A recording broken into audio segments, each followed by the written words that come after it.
Assalamualaikum warahmatullahi wabarakatuh. Selamat siang teman-teman. Perkenalkan kami dari kelompok 3 Belalang tempur. Belalang Tempur. Saya Muhammad Arif Akbar. Saya Sifra Malia Elzara. Saya Muhammad Bagus Prasojo Haji. Saya Ahmad Fadla Kautsara. Saya Narendra. Saya Muhammad Rinaldi Putra. Dan kami akan membawakan sebuah isu yaitu krisis finansial Amerika yang terjadi pada tahun 2008. Kita udah mencari bahan dan kita sudah mendiskusikan. Ada beberapa sub pembahasan yang akan kami bawakan pada kesempatan kali ini. Dan untuk memulai, saya akan menjelaskan latar belakang terjadinya krisis finansial ini yang terjadi di Amerika Serikat. Jadi penyebab utama terjadinya krisis finansial itu yaitu hipotek subprime yang dapat dikatakan sebagai pemilik rumah yang tidak seharusnya memiliki rumah. Jadi hipotek itu adalah jaminan untuk rumah. Ketika orang membeli rumah, jaminan itu diberi oleh bank. Nah, pada kondisi itu, jaminan itu harganya lebih tinggi daripada rumah itu. Makanya terjadilah krisis. Itu penyebab utama terjadinya krisis ini. Oke, next. Nah, terus saya akan menjelaskan tentang perkembangan pasar perumahan itu sendiri. Nah, ini maksud dari definisi pasar perumahan dapat mengalami perkembangan yang kompleks sama krisis finansial. Pada umumnya, krisis finansial dapat mempengaruhi pasar perumahan. Berikut ada 5 item tersebut, yaitu penurunan harga properti, penurunan harga aktivitas penjualan, peningkatan penawaran properti, kenaikan pengembalian kredit hipotek, ketidakpastian investasi. Dan saya akan menjelaskan dari masing-masing tersebut. Dan penurunan harga properti itu karena nilai properti cenderung menurun karena permintaan yang lebih rendah dan kesulitan pembiayaan. Yang kedua, penurunan aktivitas penjualan itu konsumen cenderung menunda keputusan pembelian rumah akibat ketidakpastian ekonomi dan ketidakmampuan mendapatkan pinjaman. Yang ketiga, peningkatan penawaran properti, pembangunan properti baru bisa mengalami penurunan karena kurangnya dana dan minat pembeli. Yang keempat, kenaikan pengembalian kredit hipotek, yaitu bank mungkin meningkatkan suku bunga hipotek karena risiko kredit yang lebih tinggi.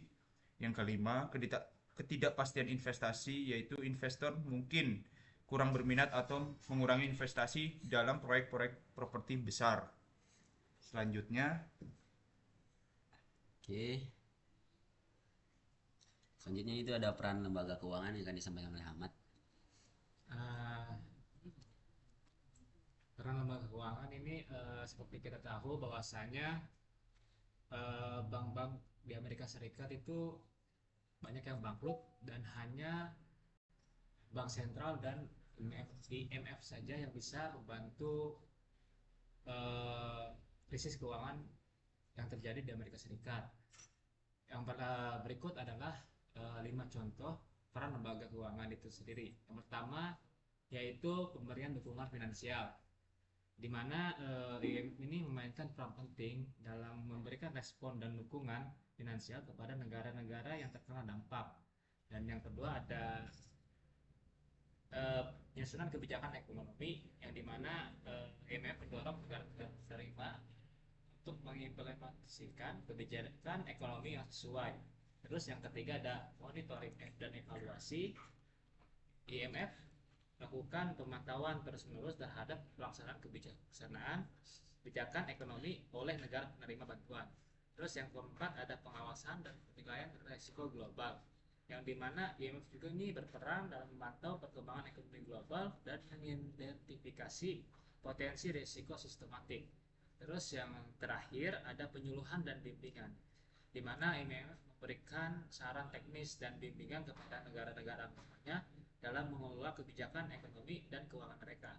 Terus juga pada masa itu IMF membantu senilai 400 miliar kepada negara-negara kepada 38 negara yang terkena dampak krisis tersebut. Oke, selanjutnya itu ada krisis perbankan dan kegagalan institusi. Jadi dalam krisis perbankan dan kegagalan institusi itu, dalam krisis finansial Amerika tahun 2008 adalah suatu periode kritis dalam sejarah ekonomi global yang diwarnai oleh serangkaian kegagalan dan krisis di sektor keuangan Amerika Serikat. Dan itu menyebabkan sejumlah besar lembaga keuangan mengalami kesulitan finansial karena keterlibatan mereka dalam produk-produk keuangan berisiko tinggi. Beberapa bank besar juga perusahaan asuransi dan lembaga keuangan lainnya menghadapi tekanan likuiditas yang tinggi dan bahkan mengalami kebangkrutan. Dan krisis ini tidak hanya berdampak pada perekonomian Amerika Serikat aja, tapi juga menciptakan gelombang guncangan yang melanda ekonomi global. Banyak negara di seluruh dunia merasakan penurunan pertumbuhan ekonomi, kehilangan pekerjaan, serta ketidakstabilan keuangan. Oke, selanjutnya ada efek global. Nah, akibat krisis di tahun 2008 itu tuh kayak memberikan efek yang besar, nggak cuman untuk di Amerika sendiri, Iya, dunia namun juga ya. di dunia juga. Nah, ada dua dampak yang menurut saya paling besar. Yang pertama itu menurunnya permintaan global, ya kan. Karena krisis yang terjadi di Amerika pada tahun 2008 menyebabkan negara-negara di Asia yang mengandalkan sektor ekspor impor mengalami kerugian yang besar karena permintaan yang menurun dan perlambatan penanaman modal dari negara-negara maju. Soalnya kan negara-negara maju kan terdampak gitu ya kan, karena Amerika terdampak, jadi otomatis negara-negara yang lain juga ikut terdampak. Habis lalu yang kedua itu ada gejolak harga komoditas dunia.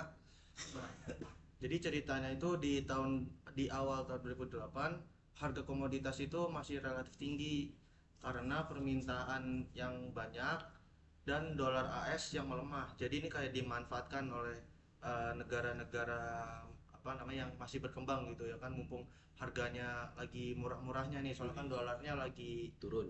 turun Resesi. gitu.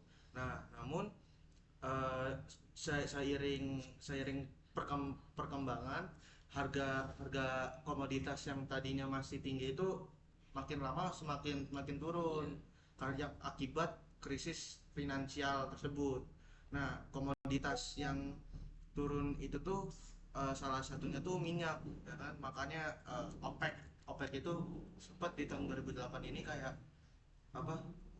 Tadi lupa sih baca, pokoknya ada sangkut pautnya lah sama OPEC gitu. Seperti itu sih efek globalnya. Oke, selanjutnya itu ada reformasi keuangan pasca krisis. Itu Daniel. Nah,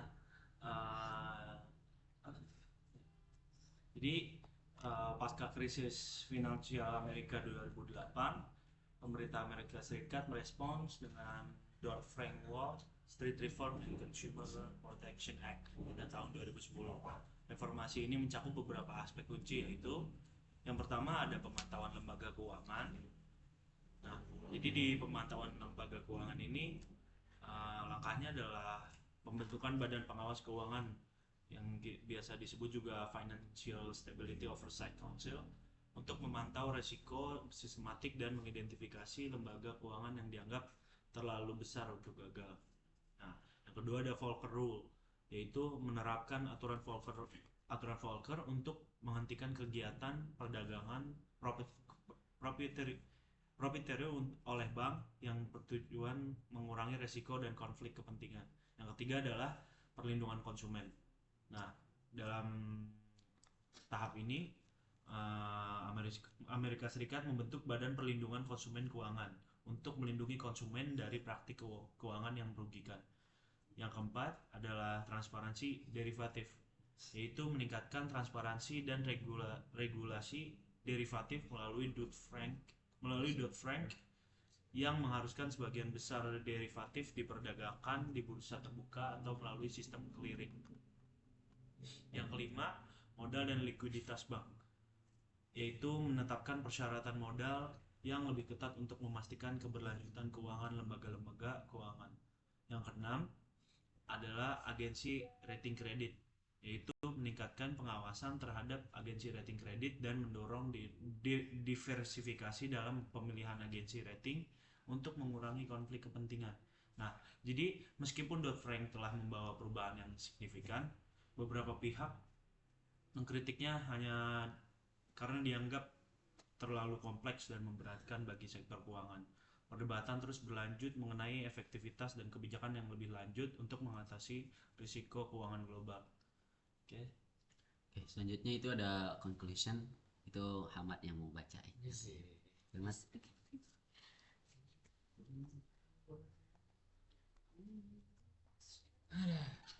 Jadi kita akan menyimpulkan bahwa krisis ekonomi global tahun 2008 ini mengungkapkan kelemahan dalam sistem global, terutama terkait dengan praktik perbankan yang berisiko tinggi dan kurangnya pengalaman yang memadai. Nah, yang seperti kita tahu tadi sebutkan bahwasanya krisis ini tidak hanya berdampak kepada Amerika Serikat saja, akan tetapi menyebar ke seluruh dunia, bahkan di global gitu ya. Nah, hal ini menunjukkan bahwa perlunya koordinasi internasional dalam menanggapi tantangan ekonomi global serta kesadaran sebuah negara untuk reformasi kebijakan dalam mengatur keuangan agar mencegah terulang kembalinya krisis ini di masa yang akan datang. Ya, saya juga mau nambahin ya. Tadi kan Narendra udah nyampein ya dampak global. Ya, Dampak betul. global. Mungkin kita bisa kerucupin lagi ke dampak ekonomi global gitu. Jadi krisis finansial yang terjadi di Amerika Serikat itu pada tahun 2008 itu memiliki dampak yang sangat signifikan dalam ekonomi, khususnya ekonomi pertumbuhan di global pada saat itu. Nah, krisis ini juga berdampak pada resesi global. Nah, krisis finansial itu menyebabkan resesi ekonomi di banyak negara di seluruh dunia. Nah, krisis ini kan juga terjadi karena tidak adanya kepercayaan warga kepada bank-bank, sehingga warga itu nggak mau lagi untuk menyimpan duit mereka di bank gitu. Menurunnya kepercayaan konsumen dan investasi bisnis nggak terjadi. Jadi perputaran ekonomi akhirnya terganggu tuh karena terjadinya krisis finansial tersebut tuh. Dan karena terganggunya perputaran ekonomi, akhirnya pasar keuangan pada saat itu tidak stabil dan itu tuh menyebabkan perhambatan pertumbuhan ekonomi global. Nah, kurang lebih itu sih. Kalau dari lu ada tambahan nggak? Kalau menurut gue sih korelasi antara ekonomi dan politiknya bisa dilihat bahwa ketika ekonominya sedang istilahnya kita lagi nggak stabil, ada juga langkah-langkah pemerintah yang dilakuin gitu loh, kayak yang tadi udah gua sempat bacain. Jadi bisa dilihat bagaimana langkah pemerintah bisa kembali menstabilkan ekonomi dengan langkah Dodd-Frank itu gitu. Ya, juga kan kalau kita amati ya ketika terjadi krisis finansial, karena krisis itu kan pertumbuhan ekonomi kan terganggu ya, perputaran ekonomi juga nggak stabil, mungkin banyak perusahaan-perusahaan yang produksinya itu dikurangi gitu. Karena pengurangan produksi akhirnya terjadi ya pengurangan tenaga kerjaan. Akhirnya ketika terjadi krisis finansial ini kemungkinan tingkat pengangguran itu naik karena terjadinya pengurangan produksi dari beberapa perusahaan. Lagi nggak? Kalau menurut lu gimana? Pengurangan produksi, tadi gue sempat nyinggung OPEC. Tadi itu kan ada efek global yang menyebabkan menurunnya harga produksi minyak. Nah, OPEC itu di tahun 2008 itu dia tuh bilang ada sekitar 3 kali dia tuh ngumumin pengurangan produksi minyak di dunia. Kalau nggak salah itu ada di bulan Oktober, November sama Desember. Itu sih yang tadi gua lupa mau bilang. Kalau lu ada nggak Gus? Ada. Kalau gue sih paling dari intervensi pemerintah dan stimulus ekonomi doang sih, kayak banyak pemerintah tuh kayak di seluruh dunia terpaksa mengeluarkan stimulus ekonomi untuk mendukung pertumbuhan dan perbaiki kestabilan sektor keuangan yang mereka sendiri gitu loh. Ya kan ya, beberapa bank juga, bank sentral ya khususnya ya, juga menurunkan suku bunga untuk merangsang Aktivitas ekonomi kembali ya. ya kurang lebihnya aktivitas ekonominya tersebut kembali. Iya, ya. Itu mungkin bisa juga kayak merubah paradigma ekonomi mungkin ketika terjadinya krisis finansial ini ya. Adam Smith tuh. Iya. Kita lihat aja nih. Absolute advantage. Amerika yang kita ketahui ya secara ekonomi politik sangat stabil ya, bisa juga terjadi krisis finansial gitu. Apalagi negara yang masih berkembang kayak negara-negara bekas jajahan gitu, Asia Afrika lah khususnya Asia Afrika. Jadi nggak ada kemungkinan, banyak kemungkinan sebenarnya mengancam itu. Jadi hubungan ekonomi sama politiknya gimana Lid? Ya itu tadi, ketika terjadinya krisis finansial, akhirnya negara ataupun global dalam skala internasional memutar otak tuh, melakukan banyak regulasi politik itu kan adalah sebuah kebijakan kan, kebijakan. Jadi ekonomi itu adalah sebuah tindakan dia. Jadi akhirnya kebijakan global karena terjadinya krisis finansial itu banyak kebijakan global yang terjadi, dan kebijakan di Amerika juga banyak yang berubah karena krisis finansial itu gitu. Jadi benar saja bahwa ekonomi itu dapat mempengaruhi politik gitu ya, dari pelajaran yang kita baca dari awal gitu. Jadi kalau bisa kita lihat di sini, dari ekonomi dulu baru bisa mempengaruhi politik di Iya, studi kasus ini. iya bisa. Kurang lebih begitu teman-teman dari krisis finansial Amerika. Ya, yang pelajaran yang dapat kita petik ya itu ya banyak sih yang dapat kita petik.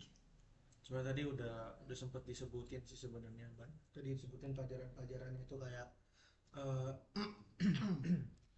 maksudnya jangan terlalu mengandalkan, misalkan Indonesia itu kan kayak semacam negara berkembang gitu ya. Jangan terlalu mengandalkan kepada negara yang udah maju. Soalnya kalau negara majunya udah kena, kayak contoh di Amerika, banyak negara-negara berkembang lain, terutama di negara-negara Asia itu yang seharusnya bisa nggak terkena imbasnya jadi kena imbasnya. Itu mungkin salah satu pelajaran yang Benar. bisa diambil menurut gua. Udah itu aja, ada lagi nggak teman? Cukup ya. Cukup.